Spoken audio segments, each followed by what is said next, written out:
Est-ce qu'on peut acclamer Jésus? Acclamons le Seigneur, levons les mains vers le ciel, tout le monde. Est-ce que tout le monde peut se tenir debout? Donnez toute la place à Jésus. Levez les mains vers le ciel. Parle à Jésus, dis-lui merci pour ce temps que nous passons dans sa présence. Seigneur, nous te remercions. Nous te donnons toute la place, Seigneur Jésus. Seigneur, reçois toute la gloire. Merci, Seigneur Jésus, pour ta présence. Seigneur, merci de prendre le contrôle de toutes choses et que le Saint-Esprit conduise les cœurs à tes pieds ce matin.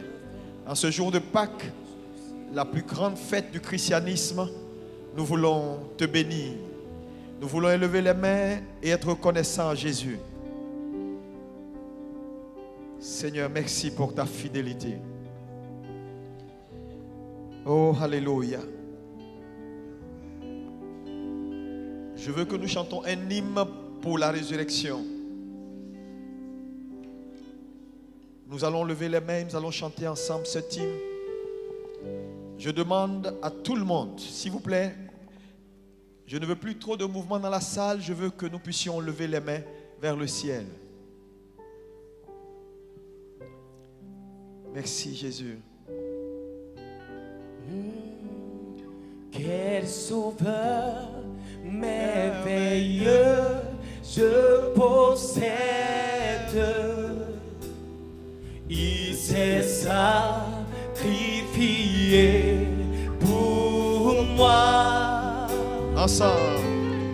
Et sa vie innocente il cède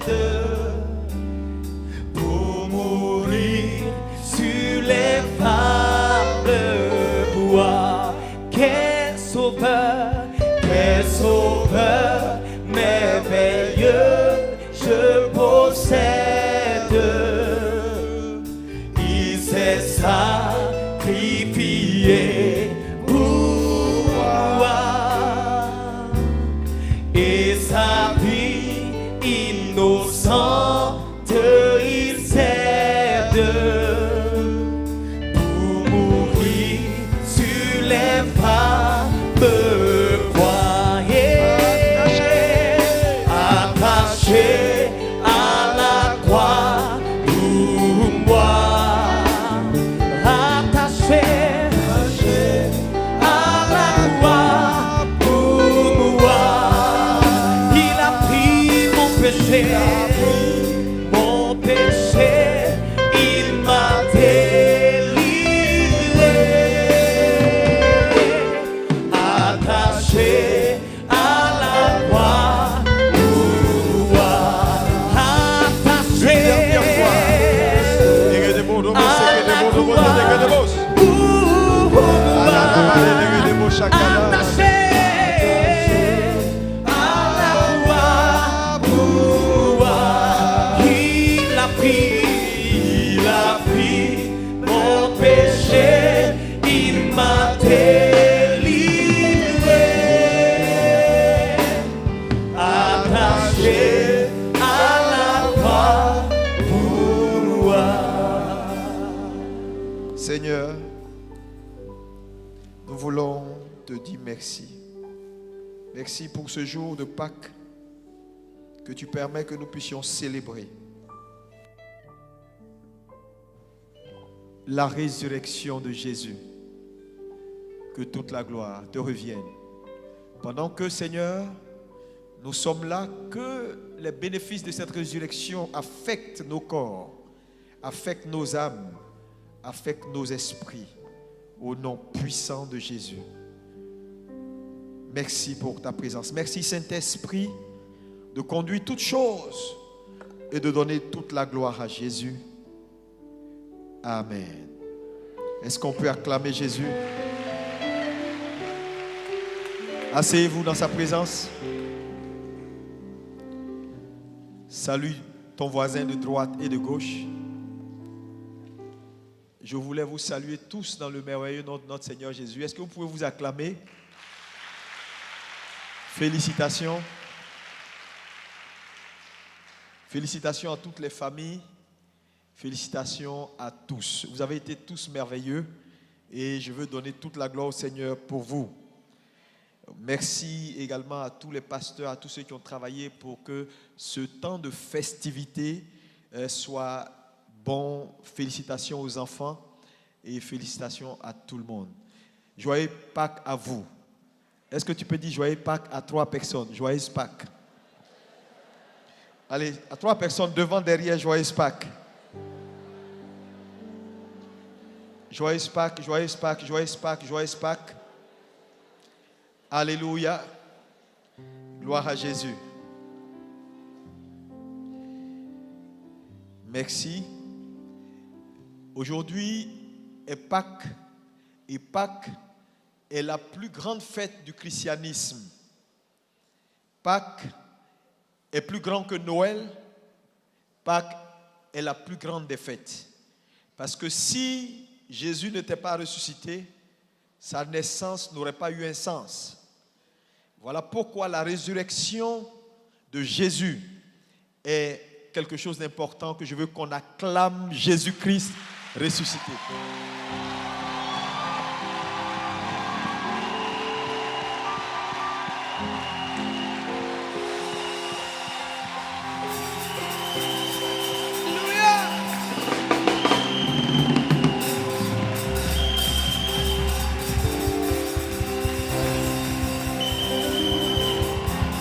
Alléluia. Alléluia. Jésus est ressuscité. Jésus est ressuscité. Il est sorti du tombeau. Alléluia. Jésus est sorti du tombeau. Que Dieu vous bénisse. Asseyez-vous. Amen. Il faut célébrer sa résurrection. Nous sommes venus pour célébrer, pour être heureux, mais il est important que nous repartions tous avec la compréhension de ce que Pâques est. Je vais donc en 30 minutes te parler de ce que j'intitule le mystère de la mort de Christ.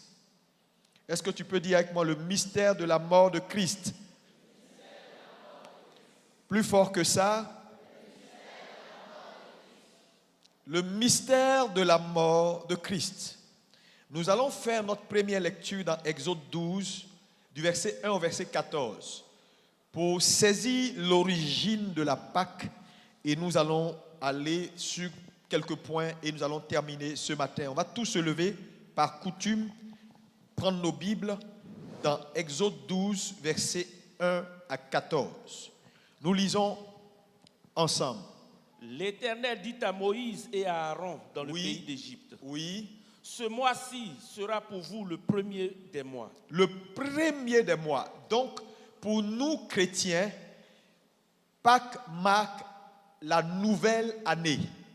C'est-à-dire, aujourd'hui, 21 avril, commence pour nous la nouvelle année, l'année selon le calendrier biblique. Est-ce qu'on peut me dire Amen? Oui, continue. Il sera pour vous le premier des mois de l'année. De l'année. Parlez à toute l'assemblée d'Israël. Oui. Et dites, le 10e jour de ce mois, on prendra un agneau pour chaque famille, un agneau pour chaque maison. Si la maison est trop peu nombreuse pour un agneau, on le prendra avec son plus proche voisin, selon le nombre des personnes. Vous compterez pour cet agneau d'après ce que chacun peut manger. Ce sera un agneau sans défaut, mâle, âgé d'1 an. Vous pourrez prendre un agneau ou un chevreau. Oui. Vous le garderez jusqu'au 14e jour de ce mois, et toute l'assemblée d'Israël l'immolera entre les 2 soirs. On prendra de son sang et on en mettra sur les 2 poteaux et sur le linteau de la porte des maisons où on le mangera. Cette même nuit, on en mangera la chair rôtie au feu. On la mangera avec des pains sans levain et des herbes amères. Vous ne le mangerez point à demi-cuit et bouilli dans l'eau. Oui. Mais il sera rôti au feu avec la tête, les jambes et l'intérieur. Vous n'en laisserez rien jusqu'au matin. Oui. Et s'il en reste quelque chose le matin, vous le brûlerez au feu. Oui. Quand vous le mangerez, vous aurez vos reins sains, vos souliers aux pieds et votre bâton à la main, et vous le mangerez à la hâte. C'est la Pâque de l'Éternel. Est-ce qu'on peut dire que moi, c'est la Pâque de l'Éternel? C'est la Pâque de l'Éternel. Jean 6, verset 57. Jean 6, verset 57. Oui. Comme le Père qui est vivant m'a envoyé. Ça, c'est Jésus qui parle. S'il vous plaît, faites très attention. Je vous ai lu le premier verset que nous avons lu, parle de l'origine de la Pâque. Et ici, c'est Jésus lui-même qui parle de la Pâque. Ça veut dire, la Pâque a précédé Jésus. Je vais faire le lien et je vais vous montrer maintenant l'importance ou le mystère caché dans la mort de Jésus. Oui, allez-y, Jésus parle. Comme le Père qui est vivant m'a envoyé. Oui. Et que je vis par le Père, ainsi celui qui me mange vivra par moi. C'est ici le pain qui est descendu du ciel. Il n'en est pas comme de vos pères qui ont mangé la manne et qui sont morts. Celui qui mange ce pain vivra éternellement. Vivra éternellement. Va au verset 56 de Jean 6. Tu reviens au verset 56, oui, vas-y. Celui qui mange ma chair et qui boit mon sang demeure en moi. Merci. Celui qui mange ma chair et boit mon sang demeure en moi. Maintenant, allez à Luc 22, verset 15. Il leur dit, Jésus parle. J'ai désiré vivement manger cette Pâque avec vous. Jésus dit, j'ai désiré vivement manger cette Pâque avec vous. Avant de souffrir. Avant de souffrir.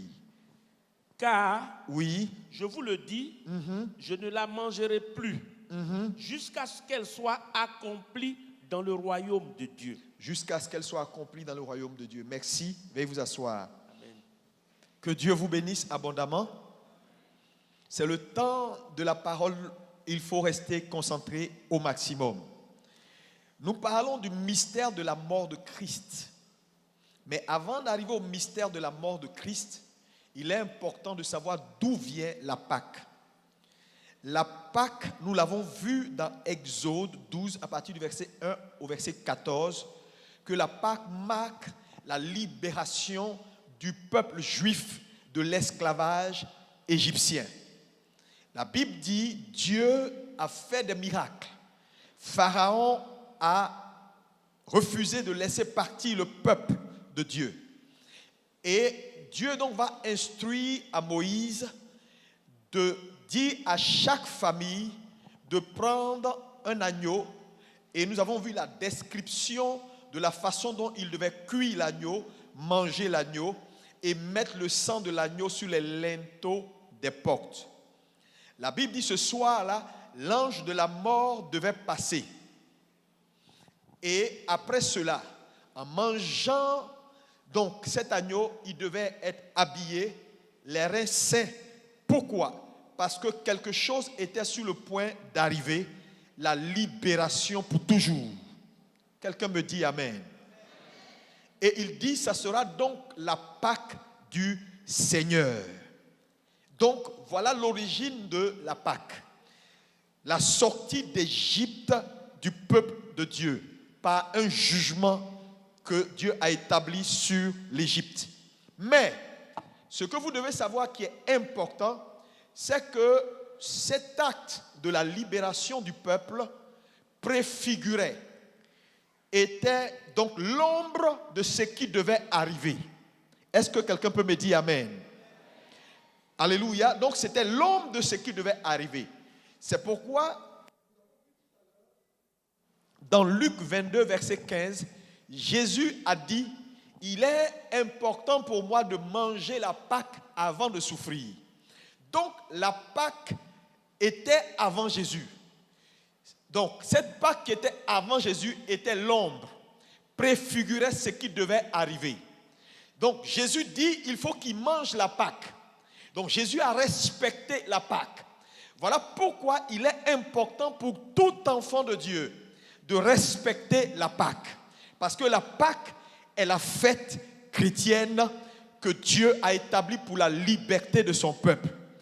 Je prophétise ce matin, quel que soit là où tu as été lié, à partir de ce matin, en célébrant Pâques, en mangeant Pâques, reçois ta liberté au nom de Jésus. Oh, je dis bien, reçois ta liberté au nom de Jésus. Je veux entendre plus fort un amen. Reçois ta liberté au nom de Jésus. Que tout ce qui t'a tenu esclave durant toute cette année 2018-19, qu'à partir de la célébration de Pâques maintenant, que tu reçoives une véritable liberté au nom de Jésus. Quelle que soit la maladie qui t'a tenu captif, Pâques symbolise la liberté. Reçois ta liberté au nom de Jésus. Reçois ta liberté au nom de Jésus. La Bible dit, ce soir, les Égyptiens ont été libérés de 430 années d'esclavage. Je commande, quelles que soient les années de maladie, les années de problèmes, les années de difficultés, au nom puissant de Jésus, reçois ta délivrance totale au nom de Jésus.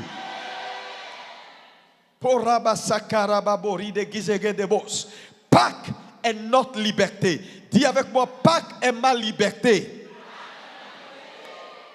Plus fort que ça. Pâques est ta liberté. Alléluia. Gloire à Jésus. Jésus dit, je dois manger la Pâque avant de souffrir, avant de mourir, parce que Jésus sait que Pâques apporte la liberté. Et là où il allait, il avait besoin de l'appui et de la grâce de Dieu pour revenir de la mort. Je commande tout ce qui t'a tenu captif, tout ce qui a pris ta vie, tout ce qui a établi la mort dans ta vie. Aujourd'hui est le jour de la résurrection. Reçois ta résurrection au nom de Jésus. Vous savez, qu'importe qui tu es, tu as besoin de liberté. Tu sais, je vais te dire la vérité ce matin, en quelques minutes. Je dis, qu'importe qui tu es, tu as besoin de liberté. Parce que l'argent ne peut pas libérer. Parce qu'avant que Jésus ne meure et ressuscite, les gens construisaient des maisons à Jérusalem. Les gens avaient des villas, les gens travaillaient, les gens avaient de l'argent, les gens avaient des positions. Mais ces choses n'ont pas été capables de leur donner la véritable liberté. La liberté dans l'esprit. La liberté pour voir Dieu. Frère, si ton cœur n'est pas circoncis, si tu n'as pas rencontré Jésus, tu ne peux pas avoir la liberté. Qu'importe ce que tu as, qu'importe les positions que la vie t'a données, qu'importe même la santé apparente que tu as besoin ce matin de liberté.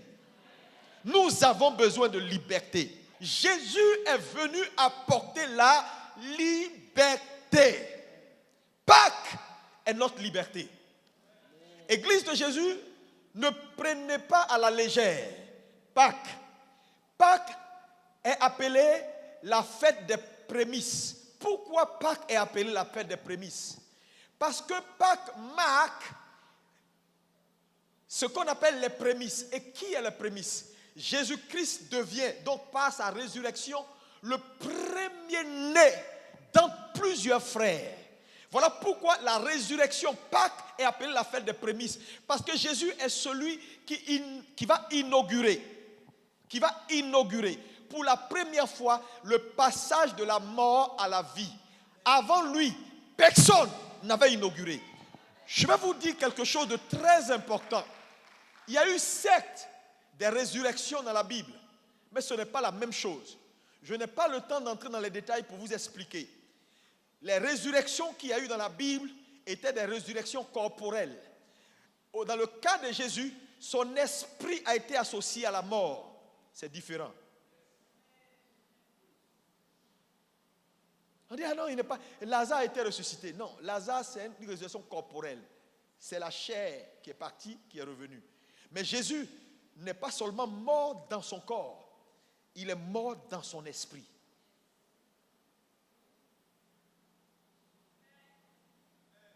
Est-ce que quelqu'un peut me dire amen? C'est pourquoi je veux que tu dises à ton voisin, voisin, tu es sauvé. Oh, dis-lui, voisin, tu es sauvé. Vous savez, les chrétiens sont les plus heureux. Nous sommes les hommes les plus heureux. Nous sommes les hommes les plus heureux. Malheureusement, peu de chrétiens ont la compréhension de ce que Jésus a réellement fait pour eux. Ils sont devenus religieux. C'est vrai, c'est important de célébrer. C'est important d'être content. C'est important d'acclamer. Mais frère, c'est encore mieux si tu sais pourquoi tu acclames, si tu sais pourquoi tu es heureux. Oh, acclame Jésus ce matin. Alléluia. Gloire à celui qui est ressuscité. Alléluia. Alléluia. Maintenant, je vais t'expliquer rapidement le mystère caché dans la mort de Jésus-Christ. Le temps ne nous permettra pas d'aller jusqu'au bout. Si Dieu le permet, on en parlera dimanche prochain pour la suite. Mais je vais te donner 7 éléments pour te révéler l'importance ou la signification de la mort de Jésus. Premier élément, c'est très important. Alléluia. Dans la mort de Jésus, le premier élément que je veux que tu considères ce matin, c'est le pardon. Dis avec moi le pardon. Oh, plus fort, s'il te plaît.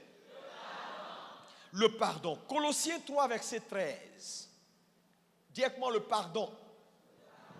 Colossiens 3, verset 13, rapidement. Supportez-vous les uns les autres. Et si l'un a sujet de se plaindre de l'autre, pardonnez-vous réciproquement. De même que Christ vous a pardonné. De même que Christ vous a pardonné, pardonnez-vous réciproquement. Merci. Donc le premier élément que je veux qu'on considère dans la mort de Christ, c'est le pardon. Dis avec moi encore le pardon. Beaucoup de gens n'ont pas la compréhension de la notion du pardon. La mort de Christ, c'est un pardon que Dieu vous accorde. Dis avec moi, c'est un pardon que Dieu m'accorde. Non, c'est clair. Si Jésus est ressuscité, tu es pardonné. Qu'importe ce que tu as fait, ce que tu fais maintenant et ce que tu feras, tu es déjà pardonné. C'est un peu comme si, pour la faute que quelqu'un fera, j'ai déjà pourvu. Pour le manque qu'il fera, j'ai déjà tout ce qu'il y a comme ressources.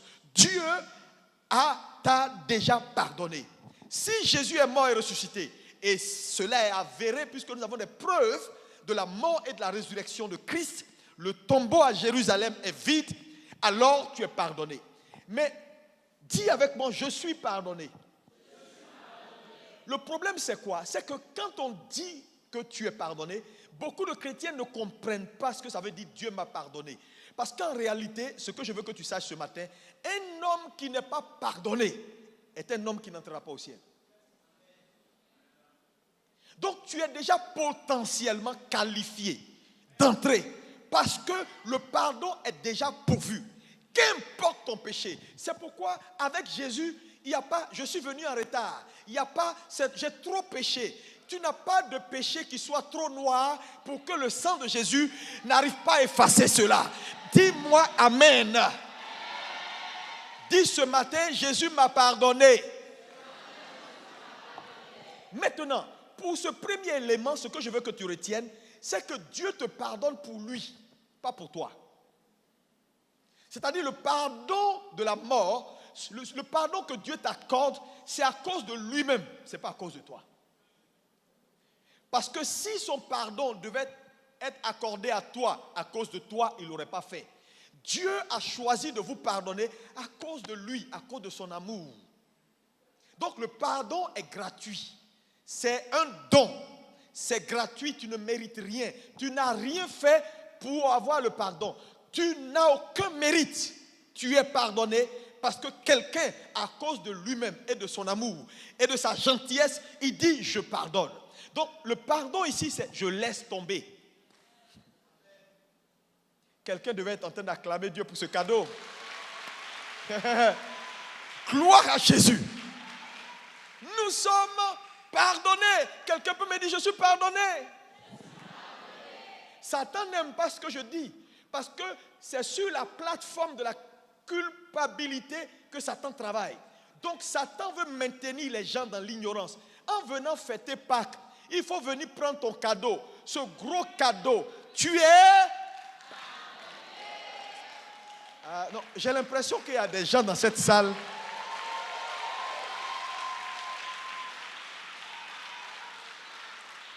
Vous qui êtes derrière là, j'ai l'impression que vous êtes venus vous promener. Si c'est de vous, je parle, acclamez pour montrer au Seigneur que vous êtes pardonnés. Tu sais, je prie que Dieu ouvre ton esprit pour que tu saisisses la profondeur de ce que je suis en train de dire ce matin. Je ne prêche pas un message, je dis la vérité. Tu es pardonné. La mort de Christ est un pardon que Dieu accorde aux hommes. Frère, c'est fort. Pour ce que tu as fait, pour ce que tu fais et pour ce que tu feras. C'est pourquoi, frère, il y a la place pour tout le monde dans une église. Et il y a de la place pour tout le monde au pied de Jésus.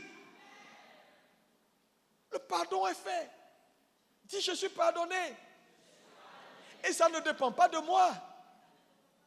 C'est cadeau. On me fait un cadeau que je ne mérite pas. Mais il le fait à cause de lui-même.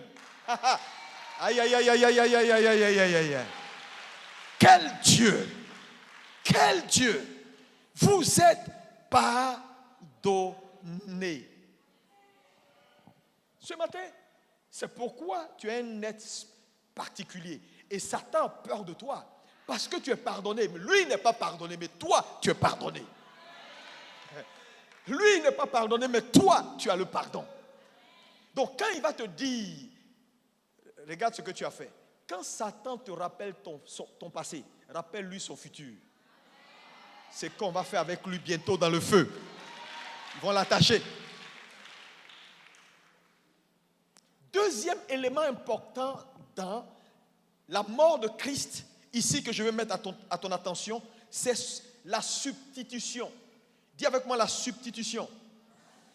Ésaïe 53, verset 5 dit quoi? Ésaïe 53, verset 5. La substitution. Oui, écoutez. Mais il était blessé pour nos péchés. Il était blessé pour nos péchés. Brisé pour nos iniquités. Brisé pour nos iniquités. Le châtiment qui nous donne la paix, oui, est tombé sur lui. Et c'est par ses meurtrissures que nous sommes guéris. Dis que Jésus a pris ma place. Il s'est substitué. Il t'a pardonné. C'est un cadeau. Mais vous savez, le pardon n'est pas assez nécessaire pour avoir une chose. Tu peux pardonner à quelqu'un sans pouvoir le libérer de prison. Si quelqu'un va en prison, quelqu'un t'a volé, tu m'as volé 100 000, on est allé à la justice, j'ai gagné mon procès, on t'a mis en prison. Je dis non, je pardonne, c'est fini, je te pardonne. Parce que je suis un homme bon. Mais mon pardon ne peut pas te sortir de la prison. Donc, comme Dieu sait que le pardon est important parce qu'elle nous ouvre déjà potentiellement une porte, mais elle n'est pas suffisante, il décide maintenant de prendre notre place. Il a pris ta place. C'est-à-dire, il dit, au lieu que lui, il aille en prison, je vais aller à sa place en prison. Oui, frère, ce n'est pas de la théorie. Nous, chrétiens, nés de nouveau, nous ne prêchons pas des fables. Nous ne venons pas pour parler, pour nous faire bonne conscience. Nous ne sommes pas de ces religions mortes où il n'y a pas de vie, où les gens sont dans les rites et les rituels. Nous prêchons le ressuscité, le véritable, celui qui est, qui était et qui sera, Jésus-Christ de Nazareth. Est-ce que quelqu'un peut me dire amen? Dis, il a pris ma place. Frère, Jésus ne t'a pas seulement pardonné, il a accepté parce qu'il sait que s'il t'accorde son pardon, la jurisprudence, alléluia, te condamne. Je te dis la vérité. Si quelqu'un, tu demandes, je peux pardonner à quelqu'un qui m'a fait du mal, mais ça n'annule pas les effets de la loi. Mais ici, il te pardonne, ce qui est déjà bon, il décide maintenant de se substituer, de prendre ta place. Là où tu es, il a pris ta place afin que toi tu aies sa place. Et il n'a pas juste pris ta place. La substitution fait ce qu'on appelle le partage de l'héritage. Quand quelqu'un prend ta place, il ne prend pas seulement ta place, il endosse également les conséquences de ta place. Donc la substitution fait le partage de l'héritage. En prenant notre place, ce qui était notre fardeau est devenu son fardeau et ce qui était sa grâce est devenu notre grâce. Alléluia. C'est ça la substitution. Jésus a pris notre place. Donc nous partageons. C'est pourquoi je vais te dire, si quelque chose est dans ta vie qui ne fait pas partie de l'héritage de Jésus, tu n'as pas le droit de porter ça. Parce que quand on occupe, si moi, monsieur l'ambassadeur est là ce matin, donc il peut comprendre ce que je dis. Si je reçois une lettre et on me nomme ambassadeur de la Côte d'Ivoire auprès de l'Inde, et le président Alassane Ouattara signe la lettre, je suis devenu quelqu'un de dangereux. Quand je prends la lettre et que j'arrive à Bombay ou en Inde, les gens doivent me traiter comme si on traitait Alassane Ouattara. Si on ne me traite pas comme on aurait dû traiter Alassane Ouattara, il peut y avoir ce qu'on appelle incident diplomatique. Pourquoi? Parce que en me demandant de le représenter, je prends sa place et les honneurs attachés à sa place et à son rang. Donc, c'est important que vous puissiez comprendre. Quand Jésus décide de prendre votre place et vous mettre à sa place, lui à sa place là, il n'y a pas maladie, il n'y a pas maux de tête, il n'y a pas sida, il n'y a pas souffrance. Donc, ces choses-là, tu dois les refuser. C'est seulement un ambassadeur ignorant qui peut venir quelque part où il doit représenter son roi ou son président et puis on le fait asseoir derrière et puis il acclame. Ça, c'est un ambassadeur ignorant. Mais vous n'êtes pas des ambassadeurs ignorants. C'est pourquoi il est important de savoir ce qui revient à Dieu, à Jésus, comme héritage. Frère, pour beaucoup d'entre vous, vous souffrez inutilement. Vous êtes en train de vivre une vie qui n'est pas la vie que Dieu vous a destinée. La question et la vraie question, est-ce que véritablement il a pris ta place? Parce que beaucoup de gens ne l'ont pas vraiment accepté. Parce que si tu l'as réellement accepté, tu comprendras ce que je suis en train de te dire ce matin. Mais regardez l'Église. Est-ce que l'Église ressemble à vraiment l'assemblée d'ambassadeurs du ciel? Au ciel, on marche sur l'or. Tu es son représentant ici. Il a pris ta place pour que toi tu prennes sa place. Voilà ce que la mort de Jésus t'offre. Une nouvelle position d'ambassadeur. Dis, je suis un ambassadeur de Christ. Peut-être il va falloir qu'on vous fasse des cours de diplomatie pour que vous puissiez comprendre l'Église réellement ce que ça veut dire être ambassadeur.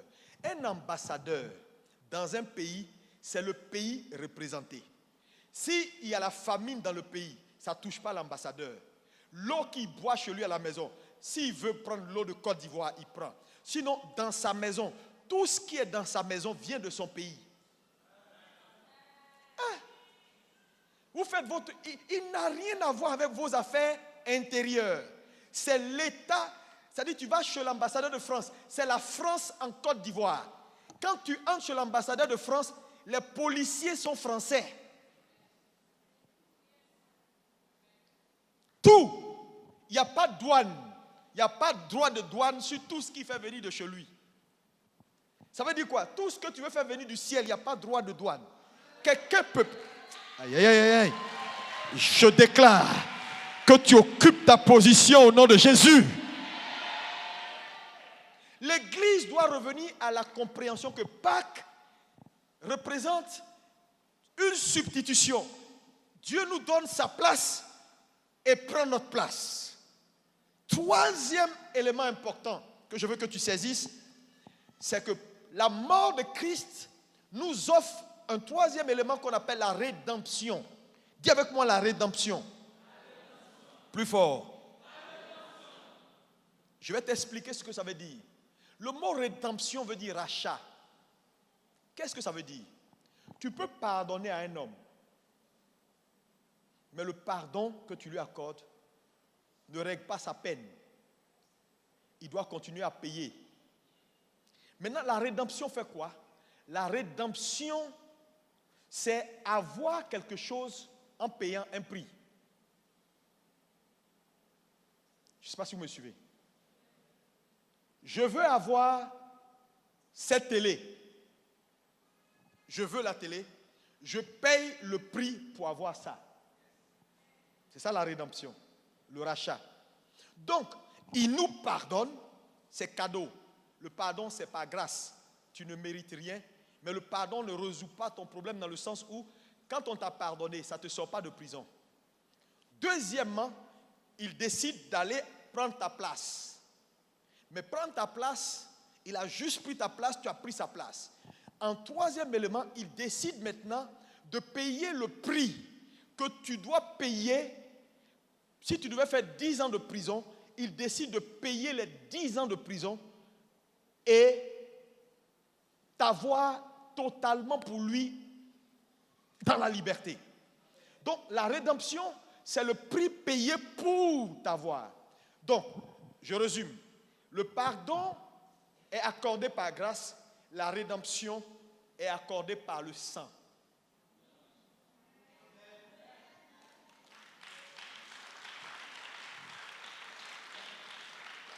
Donc, on gracie quelqu'un, on lui fait grâce, mais quand on veut apporter la rédemption à quelqu'un, on paye un prix.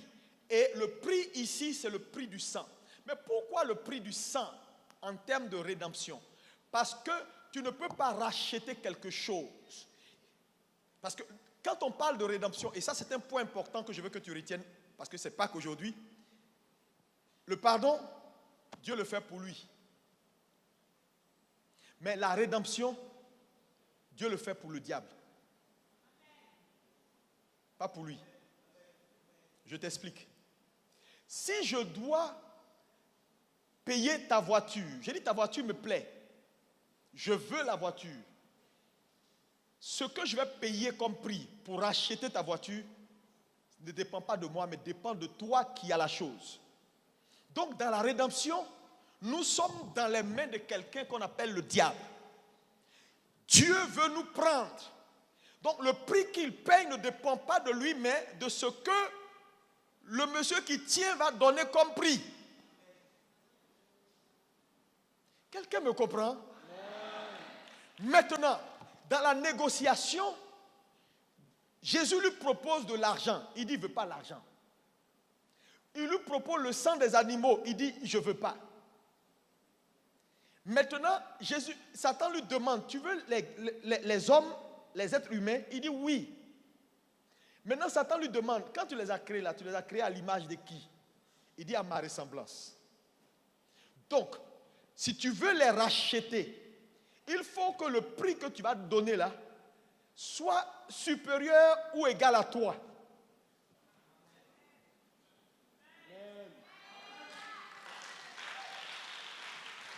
Voilà pourquoi le prix qu'il a payé, c'était lui-même, parce qu'il n'y avait pas plus grand que lui. Satan ne voulait pas plus petit que lui. Satan a réclamé lui-même. Donc, pour t'avoir, il a accepté de mourir, de perdre, de donner son sang. Quand un homme vide son sang, il a vidé sa vie, parce que la vie de la chair est dans le sang.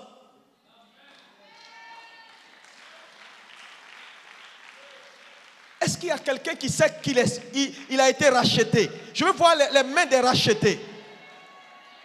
Tape ton voisin, dis voisin, tu es racheté.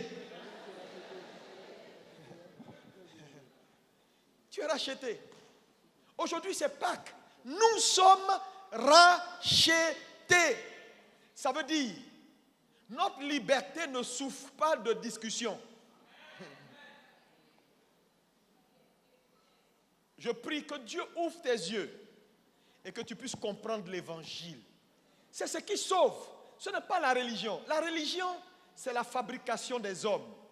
Jésus ne nous a pas envoyé la religion, il est venu avec le christianisme. Le christianisme, c'est quoi? C'est Dieu qui est venu chercher les hommes. La religion, c'est les hommes qui sont allés chercher Dieu. Donc, ils ont fait leur truc eux-mêmes. La Bible dit, il nous a réconciliés avec lui par Christ et nous a donné le mystère de la réconciliation. C'est un ministère qu'il nous a confié. Dieu nous a rachetés, mais il ne nous a pas laissés dehors. Il nous a ramenés dans la maison. Vous savez, il y a une chose est de pardonner quelqu'un, de payer pour que la personne, est de prendre la personne et de ramener la personne à côté de toi. Une personne qui t'avait fait du mal, qui t'avait insulté, qui avait dit je ne veux plus de toi, tu ramènes la personne dans ton sein. Dieu ne nous a pas seulement pardonné, il n'a pas seulement fait la rédemption, mais il nous a ramenés en lui, à côté de lui, et il nous a confié le ministère de la réconciliation. Est-ce que quelqu'un peut me dire Amen? Tu n'es plus dehors, tu es dans la maison. Parce que n'oubliez pas que Adam, lorsqu'il a péché, les hommes ont été chassés de la maison. Et les hommes erraient dans les rues. Jésus nous a ramenés dans la demeure familiale. Nous sommes désormais dans la maison. Nous sommes désormais dans la maison. Est-ce qu'on peut me dire Amen? Nous sommes dans le royaume.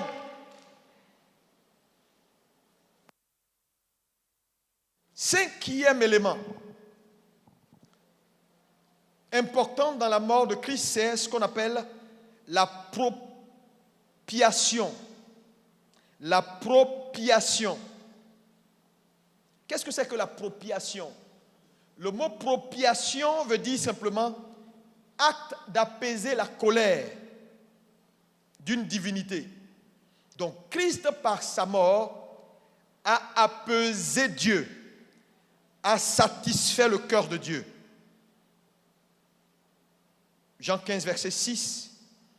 Vous pouvez voir cela on peut le lire dans Galates 3, verset 16, 1 Timothée 2, verset 5, Hébreux 8, verset 6. La Bible déclare que par l'appropriation, Christ a apaisé la colère de Dieu et Christ donc a satisfait le cœur de Dieu. Et ça, c'est un élément important dans la résurrection ou dans la mort de Christ. C'est le fait que vous n'êtes pas les seuls bénéficiaires. Dieu également a son bénéfice dans la mort. Donc pendant que nous célébrons aujourd'hui, Dieu également célèbre au ciel parce que dans la mort de Christ, il a sa part qui lui revient. La joie et la satisfaction de retrouver des fils, mais seulement, encore une fois, ça dit, il n'a plus de colère. C'est un bénéfice important. Parce que quand on célèbre Pâques, on croit que c'est pour nous seuls. Il nous a sauvés, amen. Mais Dieu aussi gagne dedans. Et ce que Dieu gagne, c'est qu'il gagne ses enfants qui reviennent. En plus de ça, il gagne la paix. Il a la paix désormais entre lui et son peuple.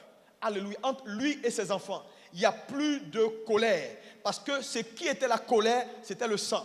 Par l'acte de la propiation, Christ apaise le Père. Christ satisfait le cœur du Père. Voilà pourquoi je vais vous dire la vérité. Si vous n'êtes pas en Christ, Dieu ne peut pas prendre plaisir en vous. Parce que par la mort et la résurrection de Christ, Dieu nous agrée. Dieu est content de nous. Donc c'est en Christ que nous avons l'approbation. C'est pourquoi personne ne peut aller vers Dieu s'il n'est pas en Christ. Comment tu vas activer sa colère? C'est seulement la mort de Christ qui apaise Dieu. Nous sommes là, on peut chanter, danser, on peut lier Satan. Et puis Satan est lié parce que Christ est mort. Dieu peut nous voir et nous aimer. Dieu peut nous accepter. Dieu peut dire, je suis fier de vous, malgré nos faiblesses humaines. Dieu peut nous appeler homme de Dieu, homme de Dieu, homme de Dieu, enfant de Dieu. Il peut s'associer à nous parce que désormais, il prend plaisir en nous, en Christ. Tu es apaisé, frère. Dieu est apaisé. Et je vais vous dire la vérité. Vous savez, dans l'histoire du christianisme ou de la religion en général, les hommes ont toujours recherché une seule chose, apaiser leur Dieu.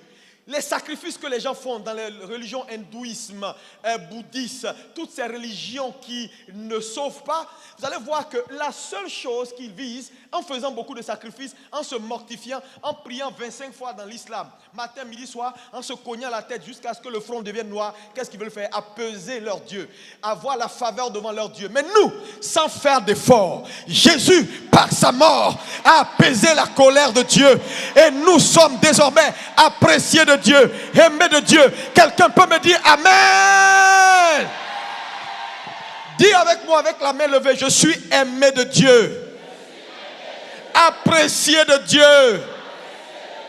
Maintenant, regarde ton voisin. Dis, si tu ne m'aimes pas, Dieu m'aime. Aïe, aïe, aïe, aïe, aïe, aïe. Tu sais, si tu comprends ce que je suis en train de te dire, si tu comprends ce que je suis en train de te dire, tu ne vas pas courir après l'amour des hommes. Tu ne vas pas courir après l'amour de quelqu'un.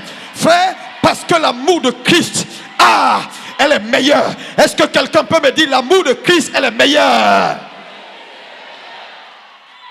Si quelqu'un, un prophète te dit Dieu est fâché contre toi, il faut le regarder et puis tu dis Christ est mort, mais bien plus.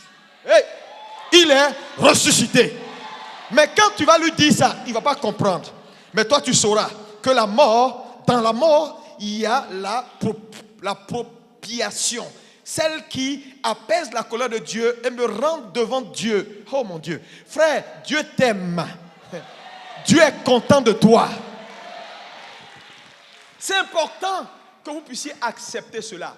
Avant même la fondation du monde, avant même que tu ne sois, il a pourvu. Attends, est-ce que vous avez vu quelqu'un, avant que tu ne naisses, il a déjà pourvu à ce que tu vas faire qu'il n'aime pas, à ce que tu vas faire qu'il aime, tous tes péchés. Il a déjà mis un gros paquet de sang. Et puis il dit, bon, c'est pas grave. À chaque fois, ça coule sur toi seulement. Frère, ça c'est de l'amour. Dieu vous aime. Dieu n'est pas fâché contre toi. Hein? Non, c'est les hommes qui sont fâchés. Dieu est content. Alléluia. Quand tu as la révélation de l'amour de Dieu pour toi, tu sais, tu as un cœur repentant. Quand tu vois quelqu'un qui n'a plus d'espoir, c'est là il fait des bêtises. On dit qu'Abri, moi, on n'a pas peur de couteau. Donc, il s'est dit, bon, si Dieu est toujours fâché, bon, il n'a qu'à se fâcher. Moi-même, c'est pas grave, dans tous les cas, il va me tuer, non. Donc, je vis comme je veux. Mais quand quelqu'un sait, oh mon Dieu, quand il sait, tu sais, l'amour qui est là est quelque chose de fort. Hein? On n'enseigne pas à l'église réellement l'amour incommensurable de Jésus-Christ. Frère, tu vas vivre longtemps. Tu ne mourras pas. Quel est ton désir aujourd'hui? C'est Pâques. Tu peux te permettre. Quel est ton désir profond? Il faut oser dire ça, hein, et puis tu vas voir que Dieu va faire.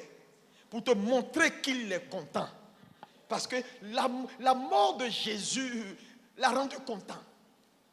Partout où tu iras. J'ai dit, si quelque chose doit arriver, Dieu va épargner tes pieds. Là où tes parents se sont arrêtés, tu vois, tu vas te dépasser. Parce que Jésus est content de toi. Dieu t'aime.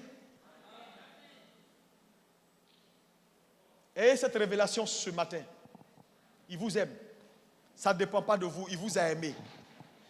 Quelqu'un me dit, Jésus m'a aimé. Et il continue de m'aimer. Ça va te délivrer de l'amour des gens, de ce qu'ils pensent de toi, de ce qu'ils ne pensent pas de toi, de ce que tu as besoin. Parce qu'il y a trop, écoutez-moi, trop de chrétiens ont besoin qu'on valide les choses. On valide si on les aime. On valide s'ils sont bien. Mon ami, tu ne ressembles à personne. Quand Dieu devait te créer, il s'est assis. Et puis, sans consulter le nord, le sud, l'est et l'ouest, et puis il t'a fait. Je sens dans mon esprit que Dieu est content ce matin. Sixième chose que tu peux voir dans la mort de Christ, c'est le don, l'offrande.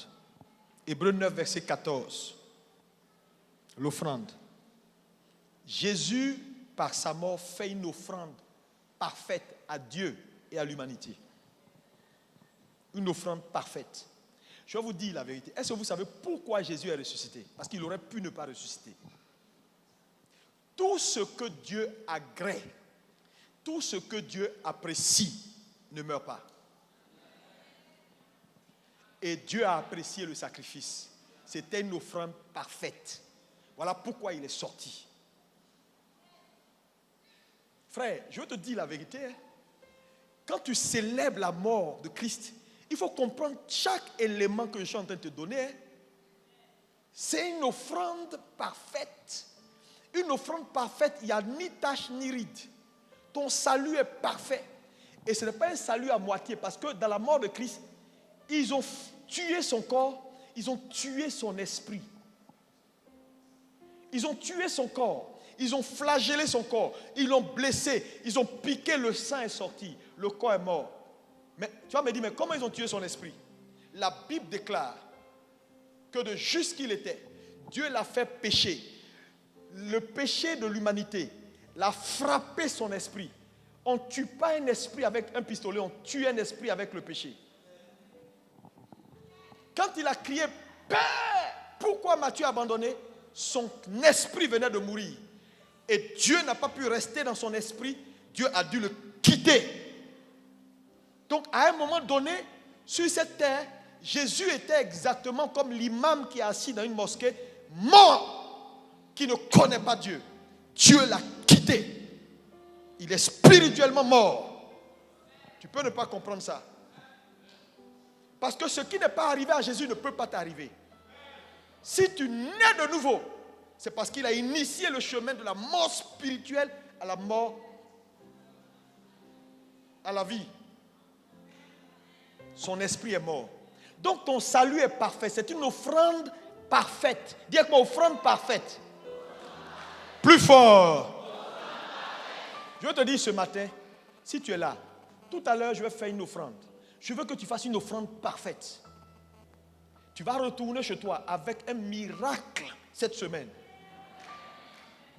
Tout ce qui est parfait, même si tu ne l'as pas, écris ça, fais un chèque, il y a un TPE qui est là, prends ta carte, mets dans le TPE, mais fais une offrande parfaite en ce jour de Pâques. Je te garantis, aussi sûr que c'est Dieu qui a fait ce jour, Dieu va faire dans ta vie ce que l'argent ne peut pas faire. Frère, vous savez, Jésus a donné au Père ce que l'argent, l'or, tout ce que le ciel contient ne pouvait pas donner. Son offrande était parfaite. Frère, parce que quand il mourait, regardez, il a dit, je vais manger la Pâque avant de souffrir. Mais il a mangé à dessein. Imaginez si Jésus n'avait pas mangé la Pâque, qu'est-ce qui serait arrivé? Frère, il a respecté les règles. Église, je vous dis ce matin, respectez les règles. Quand la Bible dit quelque chose, ne jouez pas avec. Ça peut être simple. Comment vous pouvez comprendre que Jésus qui est Dieu, la Pâque, là, ça parle de lui, mais il décide de manger la Pâque avant d'aller à la croix. Il aurait pu dire, les gars, bon, laissez cette affaire de Pâques là, c'est moi, ça parle de moi. Voilà, faisons comme ça, allez. Non! Aujourd'hui, les chrétiens ne respectent plus la parole de Dieu, ne respectent plus les règles de jeu. Respectez les règles. Quand la Bible dit que la Pâque est la fête chrétienne la plus importante, ne jouez pas à Pâques. C'est le début d'année, c'est notre nouvel an maintenant, nous les chrétiens.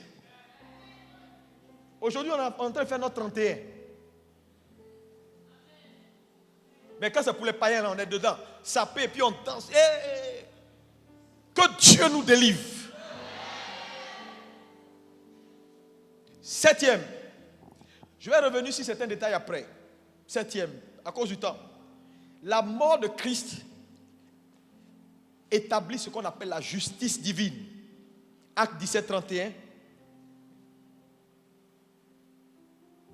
Jean 5, verset 24. Romains 6, verset 22. La justice divine. La mort de Christ est un acte de justice. Ça veut dire désormais, Dieu ne fait plus d'à peu près. Parce que la Bible dit, dans Deutéronome, Lévitique 18, c'est l'âme qui pêche qui mourra. Il est mort parce qu'il a pris notre place. Donc la jurisprudence a été respectée. Donc désormais, la mort de Christ, quand on parle de Jésus est mort, il est ressuscité. La justice, ça veut dire quoi?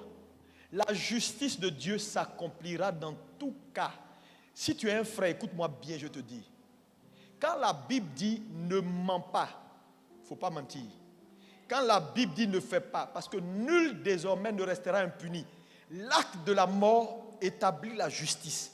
Dieu rendra à chacun selon ses œuvres. Il n'aura plus d'à peu près. La mort est un acte de justice. Ça veut dire quoi?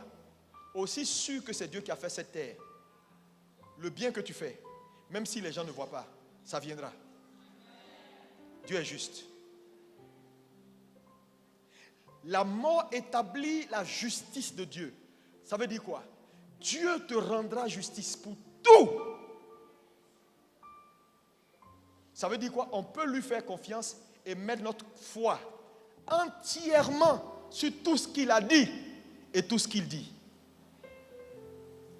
Parce que la justice est là pour réclamer.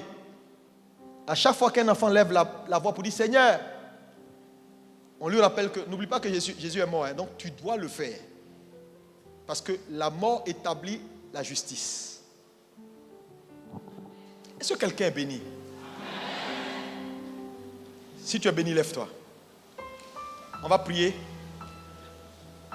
Je veux que tu fasses une prière et on termine ce matin.